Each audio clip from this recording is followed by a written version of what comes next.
بيبدأ الفيلم على سيدة حامل على وشك الولادة، وزوجها كان مسافر وعايشة لوحدها في البيت، وكانت صاحية على صوت المطرة زي أي يوم عادي وبتفطر، وفجأة شافت مية داخلة من تحت الباب، وكانت مستغربة باللي بيحصل وقعدت تمسح المية وبتتصل بزوجها ولكنه ما كانش بيرد.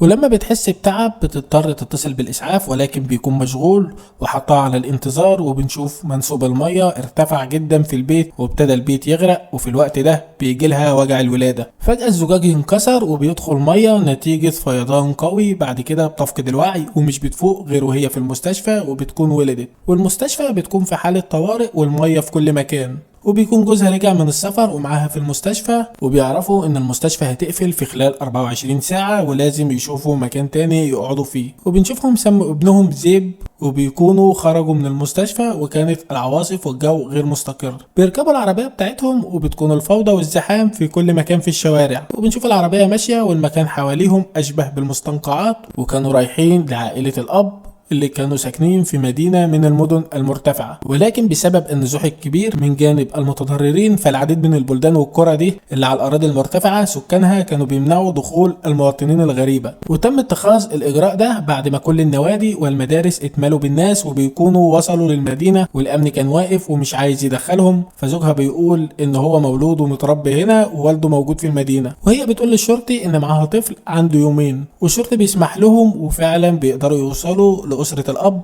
ونشوف والدة الأب كانت بتعمل علب أكل وبتوزعها على الناس الغرابة، وبنسمع في الراديو ان بعد مرور 3 شهور بقى في نقص شديد في الموارد والغذاء والادويه، وكمان يبقى في اعمال عنف ونهب جراء الفيضان، وبيحذروا المواطنين ان محدش يخرج من بيته، وان مخازن الطعام حاليا تحت حمايه افراد الشرطه والجيش، وانهم بيحاولوا يدوروا على حل لازمه الطعام. تاني يوم الاب والجد والجده بيكونوا خارجين في مأموريه لتوفير بعض الطعام، وبيسيبوا الام وابنها الرضيع في البيت لوحدهم، وبتفضل مستنياهم مع طفلها لحد ما الليل بيدخل عليها ومش بيكونوا رجعوا، وبتكون واقفة في المطبخ بتعمل العشاء وبتشوف حد معدي من قدامها وبتترعب وقتها.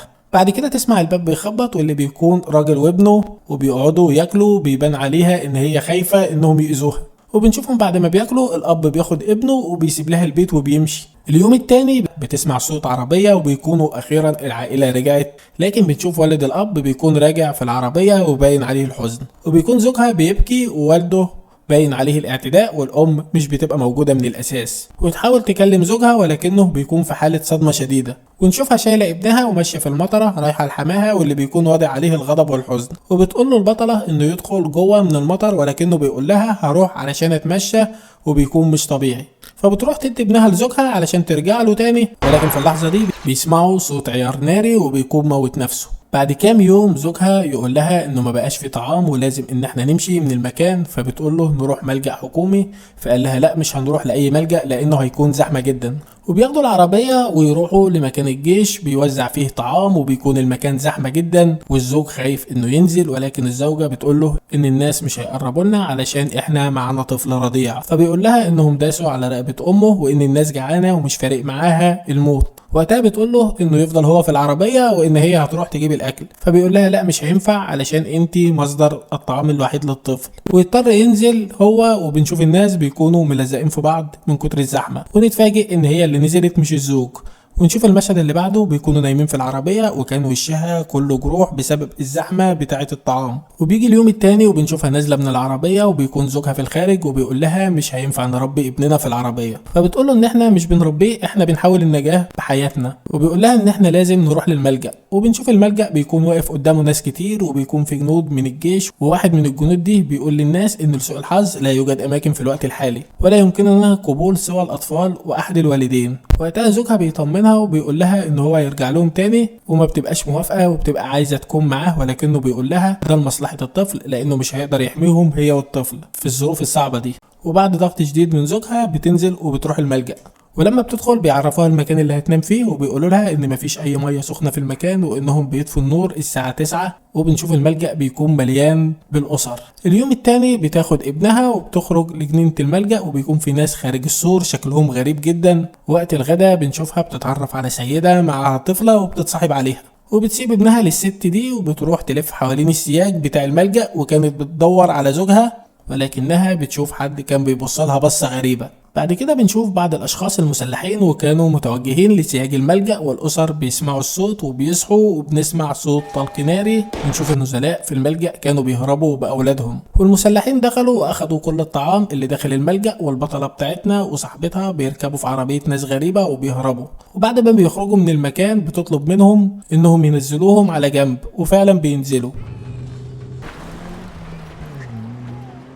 وبيمشوا وبيروحوا لمنطقة سكنية ويبدأوا يدخلوا في المساكن يدوروا على أي طعام، ولكنهم مش بيلاقوا. وهم ماشيين بيلاقوا بيت وكان فيه شخص وبيقول لهم إنه معاه أكل، وفعلا بيأكلهم وبيكون وحيد ومتوجه للشاطئ، وبيباتوا معاه في البيت. وكان بيحكي للبطلة حكايته وإنه كان وقت الكارثة مع أسرته وبيعدوا جسر، والجسر بيتقطع وأسرته بتختفي. لما بيجي الصبح ياخد أغراضه ويسيبهم في المكان وبيمشي، وبنشوفهم هم كمان بيمشوا على الطريق لحد ما بيوصلوا للبحر، وبيستنوا أي مركب معدية ولكن مش بتيجي، فبيضطروا يناموا في بيت قديم. بعد كده البطلة بتقوم من النوم تطلع على البحر وتشوف مركب وبتفضل تشاور لها وبتكون سعيدة جدا، ونشوفهم بيكونوا فعلا ركبوا على المركب اللي بتكون عليها سيدة وبتاخدهم لجزيرة. وبعد مدة وهم قاعدين في يوم بيسمعوا الراديو وبيقول ان الطقس ابتدى يكون طبيعي، وقريب جدا الدولة هتعيد بناء نفسها وهيرجعوا زي ما كانوا، وان المدن الاقل تأثيرا بالاحداث بدأت فعلا ان هي تستقبل السكان. وبتنوي البطلة ان هي ترجع علشان تدور على زوجها وترجع لبيتها، ويقترحوا عليها ان هي تسيب ابنها في الجزيرة، وده لمصلحته علشان هي ما تعرفش هي ممكن تواجه ايه، وكمان ممكن ما تلاقيش اكل لما تخرج من الجزيرة، ولكنها مش بتوافق.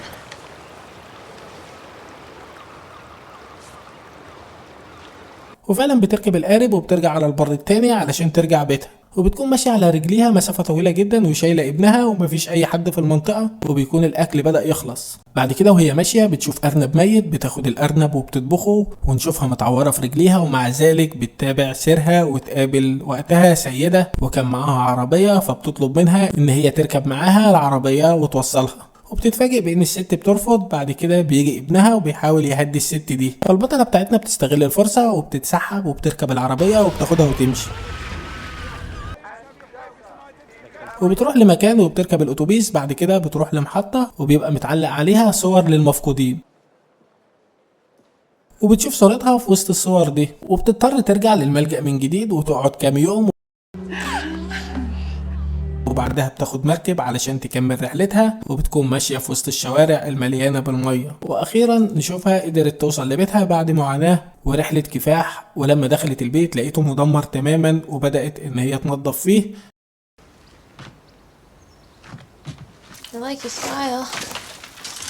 بعد كده سمعت باب البيت بيفتح وبتسمع صوت زوجها وهو بيكلمها.